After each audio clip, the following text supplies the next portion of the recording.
आप सभी को जय मसीह की। आज का वचन है दूसरा इतिहास की पुस्तक चैप्टर 20 का वचन 17। इस लड़ाई में तुम्हें लड़ना न होगा, हे यहूदा और हे यरूशलेम, ठहरे रहना और खड़े रहकर यहोवा की ओर से अपना बचाव देखना। मत डरो और तुम्हारा मन कच्चा ना हो। कल उनका सामना करने को चलना और यहोवा तुम्हारे साथ रहेगा। आमीन। यहोशापात जो आसा का पुत्र था, जब आसा की मृत्यु हो गई थी और यहोशापात जब राजा बना था तो उसने इज़राइल के परमेश्वर की खोज की। वो अपने पिता के चाल चलन पर नहीं चला, लेकिन उसने अपने परमेश्वर जो उसके पुरखाओं के परमेश्वर थे, यहोवा परमेश्वर, उसकी खोज शुरू कर दी। वो उसी के चाल चलन पे चलता था, उसी की बातों की ओर ध्यान देता था, उसे धन्यवाद देता था। जब उसके राज्य पर, इज़राइल पर अम्मोनियों, मोआबियों और सेईर के पहाड़ी देशों के निवासियों ने आक्रमण किया तो वो इतना डर गया कि उसने अपने परमेश्वर यहोवा को नतमस्तक करके कहा कि क्या तू हमारा बचाव ना करेगा? क्या तू अपनी इज़राइल की प्रजा को नाश करेगा? क्या तू इस मंदिर को नाश करेगा? हम इस मंदिर के सामने ही खड़े रहेंगे और तेरी स्तुति वंदना करते रहेंगे, क्योंकि इस मंदिर में ही तू हमें मिलेगा। हम तुझसे प्रार्थना अर्चना वंदना करते रहेंगे जब तक तू हमें मिल न जाए। तू हमारा बचाव कर परमेश्वर, क्या तू हमारा नाश होने देगा? इस तरह से वो बहुत घबरा रहे थे। तब परमेश्वर यहोवा ने उससे कहा कि इस लड़ाई में तुम्हें लड़ना ना होगा। भाइयों बहनों, हमारे जीवन में भी इतनी समस्याएं, परेशानियां, बीमारियां, खतरे, इतनी मुसीबतें आती है कि हम घबरा जाते हैं। चाहे वो कोई इंटरव्यू हो, चाहे वो कोई ऑपरेशन हो, चाहे वो कैसी भी प्रकार की समस्या हो, हम इतने ज़्यादा घबरा जाते हैं। क्या हम उस परमेश्वर से इस तरह से प्रार्थना कर सकते हैं कि तू हम तुझसे ही प्रार्थना करते हैं कि हम इतने सामर्थ्य नहीं हैं खुदा, हम इतने सामर्थ्य नहीं मनुष्य हैं कि हम इन परेशानियों से निकल सके। क्या तू हमें इन परेशानियों में ही रखेगा, इन मुसीबतों में ही, इन समस्याओं में ही रखेगा, इन बीमारियों में ही रखेगा? अगर हम उससे इस तरह से प्रार्थना करेंगे तो वो अवश्य ही हमें उत्तर देगा, जिस तरह से उसने यहोशापात को उत्तर दिया था कि तुम्हें इस लड़ाई में नहीं लड़ना है। हे यरूशलेम, हे यहूदा, ठहरे रहना। तुम्हें सिर्फ ठहरे रहना है, धीरज रखना है। ये वचन आज हमारे लिए है कि हमें भी ठहरे रहना है, धीरज रखना है, उस परमेश्वर के काम को देखना है, उस खुदा के काम को देखना है और खड़े रहकर यहोवा की ओर से अपना बचाव देखना। हाँ मेरी खुदा परमेश्वर, तू हमारा बचाव करता है हर जगह, हर हर समस्या में, हर परेशानी में तू ही तो है जो हमारा बचाव करता है। कितना अच्छा और कितना सुहावना वचन परमेश्वर ने आज हमें दिया है कि ठहरे रहना, खड़े रहकर अपना बचाव देखना। कितना भला खुदा है, हर समस्याओं से निकालता है और हमें कहता है कि खड़े रहकर अपना बचाव देखो, मत डरो और तुम्हारा मन कच्चा ना हो। डरना नहीं है, मन कच्चा नहीं रखना है, एक संपूर्ण विश्वास रखना है उस खुदा में, उस परमेश्वर में, जिस तरह उसने यहोशापात को ये वचन दिए थे। ये वचन आज हमें मिले हैं, मतलब वो हमसे भी यही कह रहा है कि मत डरो, तुम्हारा मन कच्चा ना हो। अगर ये परेशानियाँ, ये समस्याएं, ये इंटरव्यूज़, ये बीमारियाँ, ये अगर तुमने मेरे ऊपर छोड़ दी है तो तुम्हें डरना नहीं है, तुम्हें किसी बात के लिए नहीं डरना है। वो खुदा तुम्हारे मुंह में अपनी वाणी डाल देगा, अपने बोल डाल देगा। तुम्हें नहीं डरना है, तुम्हें कुछ नहीं करना है, तुम्हें सिर्फ उस पर विश्वास रखना है, धीरज रखना है, खड़े रहकर उसके काम देखने हैं कि हे खुदा, ये मुझसे नहीं हो पा रहा है, ये तू कर। मैं ये पार नहीं कर पा रही हूँ, मैं ये समस्याएं पार नहीं कर पा रहा हूँ, परमेश्वर तू कर, मुझसे नहीं होता है। वो अवश्य ही हमें अपने वचनों के द्वारा उत्तर देगा। हम इतने भले लोग नहीं हैं कि जिस तरह वो अपने नबियों से, कभी झाड़ियों से बोलता था, कभी आकाश में से बोलता था, कभी स्वप्नों में बोलता था। वो डायरेक्ट कनेक्ट रहता था अपने नबियों से। हम ऐसे लोग नहीं रह गए हैं, इस कलयुग में हम ऐसे लोग रह गए हैं कि वो अपने वचनों से हमसे बात करता है। पहले के लोगों के पास कहाँ वचन थे? सिर्फ जो याजक लोग थे, जो चर्च में सेवा करते थे, उन्हीं को ये वचन पढ़ने का अधिकार था। जो नॉर्मल लोग थे वो जाते थे और वो वचन पढ़कर सुनाते थे। सिर्फ वो एक पुस्तक हुआ करती थी उनके पास। लेकिन आज हम कितने भाग्यशाली लोग हैं कि हर घर में आपको बाइबल मिल जाएगी। जो भी परमेश्वर पे विश्वास करता है वो उसके वचनों पे विश्वास अवश्य करे। जो रटी रटाई प्रार्थनाएं हैं जो हमारे याजक लोग हमें दे रहे हैं, उन्हें प्रार्थना करने की कोई ज़रूरत नहीं है। आप वचन पढ़िए, परमेश्वर के वचन पढ़िए, वचनों को सुनिए और उन वचनों पे मनन चिंतन कीजिए, उन वचनों पे चलिए। हर वचन हमारे लिए है। हम यहूदा हैं, हम यरूशलेम हैं, हम उनके संतान हैं, हम इज़राइल की प्रजा हैं, उसकी सुनी हुई संतान हैं, उसकी चुनी हुई प्रजा हैं, हम उसकी शाही संतान हैं। इसीलिए तो हर रोज़ वो हमें अपने नए नए सुंदर सुंदर वचनों से तृप्त करता है। वो परमेश्वर, वो खुदा हमारी रक्षा करता है, हर रोज़ हमें जगाता है, रात भर हमें अच्छी नींद देता है, हमें बीमारियों से बचाता है, मुसीबतों से बचाता है। कितनी बार ऐसे हमारे साथ परेशानियां आने वाली होती हैं और इन मोमेंट पे हम बच जाते हैं और हम कितना अपने आप को धन्य समझते हैं। हे भगवान, अच्छा हुआ आज मैं बच गया।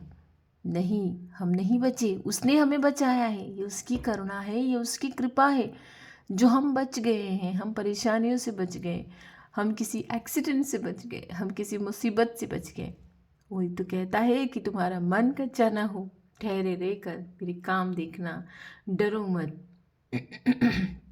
जिनका सामना तुम करने वाले हो, चाहे वो कोई भी हो, तुम्हें कुछ नहीं करना है, उनका सामना मैं करूँगा। उनका सामना करने को चलना है, तुम्हें जाना है, उस कंडीशन में अवश्य जाना है, लेकिन तुम्हारे साथ तुम्हारा परमेश्वर रहेगा। धन्यवाद प्रभु, धन्यवाद। तूने आज ये वचन दिए हैं कि हमें जहाँ जाना है हम जाएंगे, मगर तू हमारे साथ रहेगा। हमारा मन कच्चा हो जाता है, मगर तू हमारे साथ रहेगा इसको धैर्यवान बनाने के लिए। हमारा मन कच्चा ना हो, इसको धैर्यवान बनाने के लिए तू हमारे साथ रहेगा। आइए हम सब मिलकर प्रार्थना करते हैं। धन्यवाद, धन्यवाद, धन्यवाद, धन्यवाद मेरे खुदा, मेरे मालिक, मेरे परमेश्वर, मेरी यहोवा। धन्यवाद, ये सुंदर वचन जो तूने यहोशाफात को दिए थे, ये आज हमारे जीवन में लागू होते हैं। हमारे हमारे हमारे शरीरों में, हमारी आत्मा में ये वचन लागू होते हैं। परमेश्वर, इस दिन में हमारे लिए लागू होते हैं, क्योंकि ये वचन आज सुबह इस भोर में हमें मिले हैं। हम विश्वास करते हैं कि तू हमारे साथ सदा रहेगा। हाँ, उन परेशानियों में हमें जाना पड़ेगा, उन समस्याओं से हमें गुजरना पड़ेगा, लेकिन इतनी तेरी आत्मा की पावर, इतनी आत्मा की शक्ति दे परमेश्वर कि उन समस्याओं से हम निकल जाएं, उन परेशानियों से हम निकल जाएं, क्योंकि तेरे आत्मा के द्वारा सब कुछ हो जाएगा। तेरी आत्मा से हम बीमारियों से लड़ जाएंगे, तेरी आत्मा से हम किसी भी प्रकार का इंटरव्यूज़ हो हम लड़ जाएंगे, किसी भी प्रकार का पेपर हमें देना है उससे हम लड़ जाएंगे, किसी के सामने हमें बोलना है उसके सामने हम बोल जाएंगे। हे परमेश्वर, किसी भी प्रकार की समस्या हो, तेरी आत्मा के द्वारा हम आगे बढ़ जाएंगे, निकल जाएंगे। हे मेरे भले खुदा, हमारा मन कच्चा ना हो, ऐसी सामर्थ्य दे हमें, ऐसी सामर्थ्य और ऐसी धीरज दे कि हम धीरज से खड़े रह कर तेरे काम देखें। जहाँ कहीं हम लड़ने को जा रहे हैं, लड़ाई ऐसी नहीं है जो हमें हाथों से लड़नी है, तलवारों से लड़नी है, ऐसी नहीं है। हमारे मन का अंतर्द्वंद है जो चलता रहता है, हमारे घर की समस्याएं हैं जो चलती रहती हैं, हमारे घर की बीमारियां हैं जो चलती रहती हैं, हमारे घरों में लड़ाई झगड़े हैं। प्रभु, जहाँ कहीं हम लड़ाई में खड़े हैं, तू हमारे साथ खड़ा है। तू कहता है कि तुम्हें जाना तो अवश्य है, लेकिन मैं तुम्हारे साथ रहूँगा। आमीन। हाँ, हमें वहाँ पहुँचना होगा, शारीरिक रूप में हमें जाना होगा, उन समस्याओं के पास जाना होगा, उन परेशानियों के पास जाना होगा, मगर तू हमें उभारेगा, तू हमें निकालेगा। तू खुदा है, तू युगानुयुग बने रहता है, तू यहोवा शालोम है, तू यहोवा ईरे है। हर भोर में तू हमें जगाता है, हर भोर में तेरे पास आने के लिए तू हमें समय देता है। प्रभु, हमें तो इतना समय मिलता है कि हम तेरे पास आते हैं, तेरे वचन पढ़ते हैं। जिस तरह यहोशाफात को तूने धीरज दिया, तू अमोनियों से, मिधानियों से, सेर की पहाड़ी इलाकों के लोगों से लड़ा, उनके लिए लड़ा, क्योंकि उसके पास तो इतनी सेना भी नहीं थी। पर उसने क्या किया? उसने हथियारबंदों को आगे आगे नहीं, बल्कि जो परमेश्वर की पवित्रता में उनके भजन गाते थे उनको आगे हथियारबंदों के आगे खड़ा किया और वो तेरी स्तुति वंदना करते हुए आगे आगे गाते चलते रहे। हथियारबंद तो पीछे थे, हम भी ऐसे ही लोग हैं परमेश्वर, हम भी हथियारबंद नहीं हैं, हम तेरी स्तुति वंदना करते हैं। हमें पवित्रता में चलना सिखा प्रभु। इसी क्षण इसी वक्त अगर हम में कोई अपवित्रता है तो हमें से बाहर निकाल दे। ऐसे लोगों से हमें नफरत करना सिखा दे जो हमें पाप की ओर ले जाते हैं। हम उनकी दोस्ती में ना बने रहे, हमें उनसे दूर कर दे परमेश्वर। इतनी शक्ति, इतना सामर्थ्य दे प्रभु कि हम इस तरह की किसी अगर समस्या में फंसे हैं, व्यभिचार में फंसे हैं, किसी बुराई में फंसे हैं, तो तेरी आत्मा के द्वारा हम बाहर निकल आए परमेश्वर। क्योंकि तेरी आत्मा के द्वारा सब कुछ हो जाएगा, सब कुछ हो जाएगा मेरा खुदा। क्योंकि आज जो ये सुंदर वचन हमें मिले हैं कि खड़े रहो, धीरज से ठहरे रहो और यहोवा के काम देखो। आमीन है मेरे खुदा, हम तेरे काम देख रहे हैं, नित नए तेरे काम देख रहे हैं, रोज़ाना तेरे काम देख रहे हैं। आज हम प्रार्थना करते हैं सभी बीमार लोगों के लिए जो तेरी प्रार्थनाओं को सुनते हैं, जिनके परिवार के लोग बीमार हैं, जो वेंटिलेटर्स पे हैं, जो आईसीयू में हैं, नाना प्रकार के कैंसर से ग्रसित हैं। हे मेरे परमेश्वर, यदि तेरी इच्छा है तो तेरी संतानों को इसी क्षण छू कर चंगा कर दे। जिनकी शरीरों में गांठें हो गई हैं, जिनमें पस पड़ गई हैं, जो टाँके ठीक नहीं हो रहे हैं, जिनके लंग्स खराब हो गए हैं, ब्लॉकेज हो गई है, सांस नहीं ले पा रहे हैं, हे मेरे खुदा, यदि तेरी इच्छा है, तेरी आत्मा से उन्हें इसी क्षण चंगा कर दे परमेश्वर। जो रोज़गार के लिए परेशान हैं, जो अच्छी जॉब पाना चाहते हैं, अच्छी जॉब नहीं मिल रही है, तेरी आत्मा के द्वारा सब कुछ हो जाएगा प्रभु। तू हमारे साथ चलता है, तू हमारे आगे आगे चलता है। अब ये दृढ़ विश्वास हो गया है कि तू हर क्षण हर वक्त हमारे आगे आगे चलता है।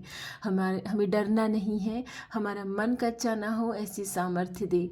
हर परेशानी से हमें निकाल, हर समस्या से हमें निकाल। हे प्रभु, जो संतानों के लिए आशीष पाना चाहती हैं, ऐसी माँओं पर कृपा कर, जो ताने सुनती हैं, हे मेरे परमेश्वर, उनकी कोख को खोल दे प्रभु। क्योंकि तू जानता है वो कितनी समस्याओं में हैं। जो घरों के आशीष पाना चाहते हैं, जो घर छत नहीं है सिर पे रहने के लिए, हे मेरे परमेश्वर, तू चाहे तो सब कुछ हो सकता है ना। हमारा मन कच्चा क्यों होता है? तू चाहे तो सब कुछ हो सकता है प्रभु। हम चाहते हैं कि तू चाहे कि जो हम प्रार्थना में मांगते हैं वो पूर्ण हो जाए। हे प्रभु, तेरे सुसमाचार का प्रचार करने के तूने हमें योग्य बनाया है। तूने हमें चुन लिया है कि हम पता नहीं कहाँ खोए भटकते फिरते थे, कहाँ कौन सी मूर्तियों को पूजते थे। ऐसे पाप भी हमने किए हैं कि हम मूर्ति पूजा करते थे। तूने हमें चुन लिया, तूने हमें बचा लिया। हाँ, बड़ी परेशानियों के साथ, बड़ी समस्याओं के साथ हम जूझे हैं, लेकिन वो समस्याएं, अब मुझे समझ में आता है कि वो समस्याएं क्यों आई थी, वो परेशानियां क्यों आई थी। वो इसलिए आई थी कि हम तेरे करीब आ जाएं। वो इसलिए आई थी प्रभु कि हम तेरे करीब आ जाएं। तुझसे कितने दूर चले गए थे हम। अगर वो बीमारियां, वो परेशानियां, वो समस्याएं हमारे जीवन में ना आती तो हम तेरे करीब भी ना आते। हम भटकते फिरते इस दुनिया में, इस पाप की दुनिया में। तू ऐसा जादूगर है जो ऐसा जादू करता है स्वर्ग से बैठा बैठा कि तूने करोड़ों लोग बनाए मगर एक दूसरे से मैच नहीं खाता। हम तो तेरे हाथों की कठपुतलियां हैं परमेश्वर। हमारी प्रार्थनाओं को सुन, तेरे हाथों की रचना है। तूने हमें माँ के गर्भ में बढ़ते हुए देखा है। तूने हमारी हड्डी हड्डी को बुना है, मांस मांस को बुना है, हर चीज़ को तूने बुना है। हे मेरे खुदा, हे मेरे दयालु परमेश्वर, मैं सारी प्रार्थनाएं तुझे समर्पित करती हूँ। मैं तुझसे प्रार्थना करती हूँ कि हमें प्रार्थना करना सिखा। हमें प्रार्थना करना नहीं आता, हमें तेरे करीब रहना सिखा, कि हम तेरे पास आएँ, तेरे करीब रहे, हर क्षण तेरे पास रहे। क्योंकि तू भला परमेश्वर है, तू भला खुदा है, तू हमारी प्रार्थनाओं को सुनता है। हमें तू पापों से बचाता है, समस्याओं से बचाता है। हमारी प्रार्थनाओं की ओर कान लगाना, हमारी खतों को आशीष देना। हम जो मेहनत करते हैं उसका फल हमें मिले। हम जो कुछ बोले, हम तेरे आत्मा से आशीषित होकर बोले। हमारे मुंह में तेरे वचन डालना कि हम कुछ गलत ना बोलने पाएँ, जो कुछ बोले तेरी बुद्धि और ज्ञान से बोलने पाएँ। प्रभु, आज के दिन हमारी रक्षा करना, ये सारी प्रार्थनाएं हम प्रभु यीशु के नाम से मांगते हैं, आमीन।